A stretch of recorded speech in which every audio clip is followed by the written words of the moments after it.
Joining me now to discuss this, I want to bring back Niall Stanage from The Hill, MSNBC contributor Howard Dean, former chairman of the Democratic National Committee, and MSNBC political analyst Hugh Hewitt is also back. Thanks to all of you.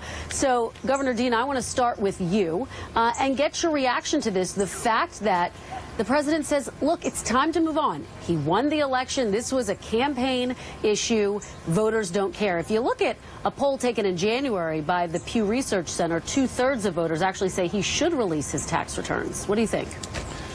He's got a problem because the odor of corruption is around him all the time. Nothing has been proved, but he's got people making money off this in his family and so forth and so on. It reminds me of Nixon, who said the American people deserve you to know if your president is a crook. Well, I'm not a crook. Well, if Trump releases his tax returns, we're going to find out a lot about whether there was or was not anything to do with the Russians, whether he did pay any taxes other than the one pager he released from 2005.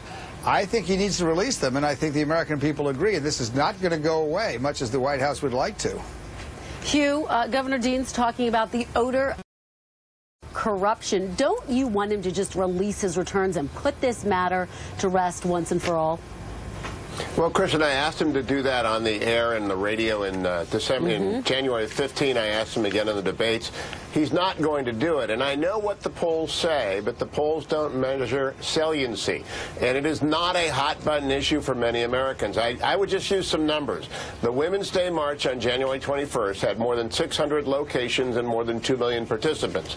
The march on Saturday, I don't know whoever scheduled that for Holy Week was out of their mind, drew 100,000 people at less than 100 places around the country. So while people answer the poll question, yeah, we'd like it, they don't really care that much about it. They cared a lot about Justice Gorsuch, who had his first case today. They care about their taxes and their health care. They care about the economy growing.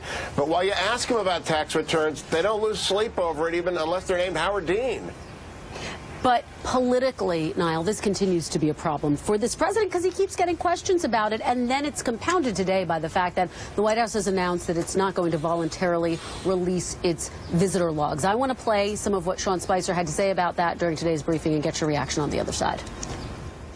It's not a question of objecting. It's about following the law. We're following the law as both the Presidential Records Act and the Federal Records Act prescribe it. So it's the same policy that every administration had up until the Obama administration, and frankly, the faux attempt that the Obama administration put out where they would scrub who they didn't want put out didn't serve anyone well. So he says it was faux transparency under the Obama administration. The reality is President Obama released 6 million logs of visitors. To what extent do you think that this compounds the transparency issue for the president? I think it does so in a big way, Kristen, because this is a real difficulty.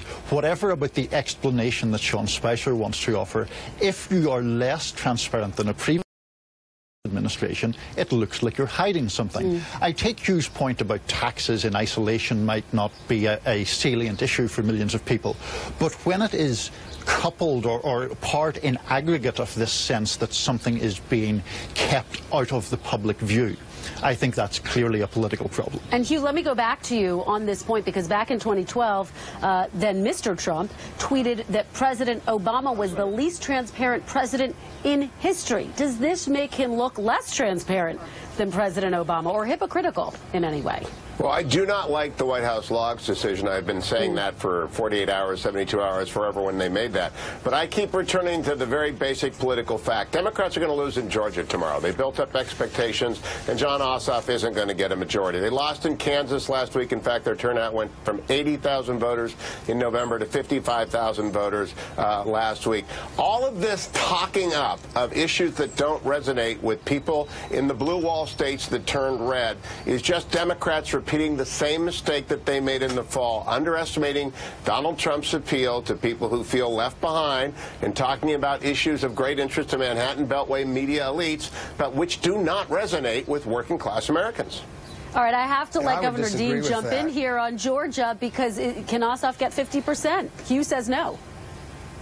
Yeah, well, we'll see tomorrow. I think he will, but we'll see. I think the problem is, I think Hugh's right that this is not a burning issue. Here's the problem. It's drip, drip, drip. Every day there's an article about Trump and Russia. There's an article about how much money his family is making off his presidency. There's an article about lack of transparency, not releasing his tax returns. It's drip, drip, drip. The problem is there's no goodwill for Donald Trump. And this, every day, is something that's hurting his presidency. And sooner or later, it's also going to hurt the Republicans, and that's why we're doing so well. You know, Hugh said, "Oh, well, he didn't do well in Kansas." We came in within 6 points of in one of the reddest districts in the country, and no matter what happens tomorrow, it has been a hell of a battle. And so we are energized on our side, and I think we're going to take back the House in 2018. I would never have said that 6 months ago. Final point to Niall here. Governor Dean brings up what happened in Kansas. The Republican won, but he won narrowly in essentially a state that President Trump won handily. Do Democrats have the momentum right now, do you think, in a state like Georgia? I think they do have the momentum, and just as importantly, they have the intensity. And I think that's what we're seeing in things like these massive fundraising totals that are being posted for the Democratic candidate. They have a lot of passion on their side. There's a sense, I think, that they were complacent last November. They don't seem inclined to make that mistake again. That's a great point. Let me just raise one more issue here that we could go around the panel on, and that is taxes.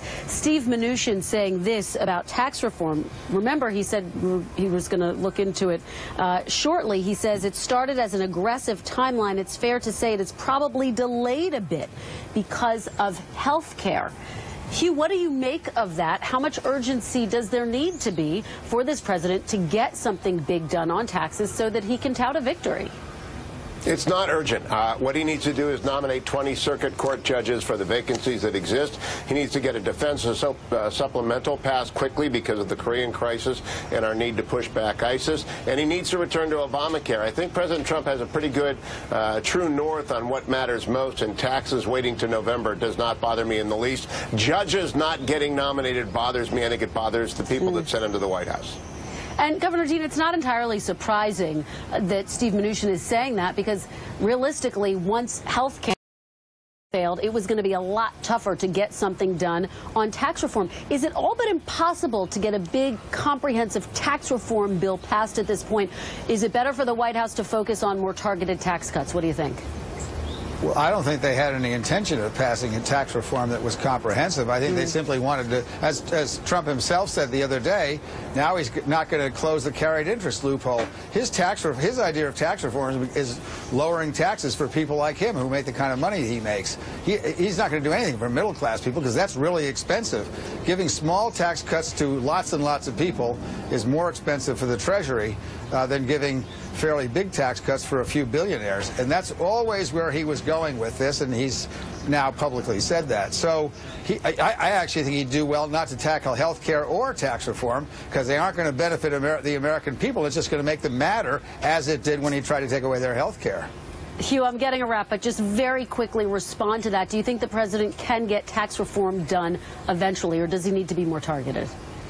It's got to be more targeted. It's going to be next year. It's going to have to follow Obamacare repeal. And his numbers are going up as he gets more strategic, so I think he's doing the right thing and shifting away from it. All right, great conversation.